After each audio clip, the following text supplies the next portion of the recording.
Hi viewers, welcome to my channel Archana Jamalpur. అందరు బాగున్నారా? ఈరోజు నేను లక్ష్మీ అమ్మవారి పూజ చేసుకున్నాను. అష్టైశ్వర్య దీపం వెలిగించుకొని ఇలా లక్ష్మీ అమ్మవారి కటాక్షం కోసము దాన్ని తమలపాకుల దీపం అంటారు. ఈ తమలపాకుల దీపాన్ని పెట్టుకోనికి ముందు 6 తాజా తమలపాకులు తీసుకోవాలి. ముఖ్యంగా వాటిని మచ్చలు కానీ చిగుర్లు కానీ లేకుండా ఉండేలా చూసుకోవాలి. చివర్లు లేని తమలపాకులను పూజకి ఉపయోగించకూడదు. కాబట్టి చివర్లు విరిగి ఉన్న తమలపాకులని యూజ్ చేయకూడదు. తమలపాకులను శుభ్రంగా తడి లేకుండా ఆరబెట్టుకొని దీపారాధన కోసం ఈ తమలపాకులు కాడలను తుంచుకోవాలి. 6 తమలపాకుల కాడలు ఉంటాయి కదా, అవి తుంచుకొని 6 ఆకులను ఏదన్నా ఇత్తడి కానీ రాగి కానీ వెండి ప్లేట్స్లో ఇలా ఆకులంతా అమర్చుకొని దానికి కుంకుమ బొట్టుతోటి ఇంకొక 2 ప్రమిదలు పెట్టుకొని దాంట్లో నువ్వుల నూనె పోసి దీపారాధన చేసుకోవాలి.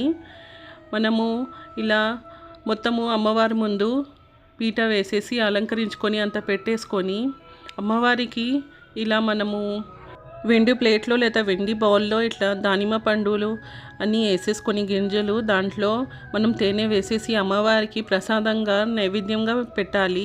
ఇలా అమావాస్య రోజు ఇంకా శుక్రవారం రోజు అమ్మవారికి నైవేద్యంగా పెడితే ఇలా మనము తేనె వేసేసి దానిమ్మ గింజల్లో అమ్మవారికి చాలా ప్రీతికరము. మనకి అమ్మవారు అష్టైశ్వర్యము మనకి ఆశీర్వాదం ఇస్తారు. మనకి లక్ష్మీ కటాక్షం దొరుకుతుంది, అప్పు బాధలు తక్కుతాయి. ఇలా తమలపాకుల దీపము ఇంకా ఇలా దానిమ్మ పండు గింజలు తేనె వేసేసి అమ్మవారికి ప్రసాదంగా నివేదించాలి.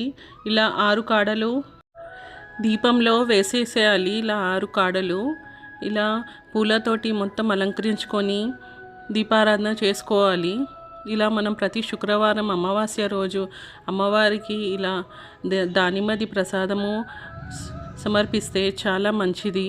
మనకి అష్టైశ్వర్యం దొరుకుతుంది, అప్పు బాధలు తగ్గుతాయి.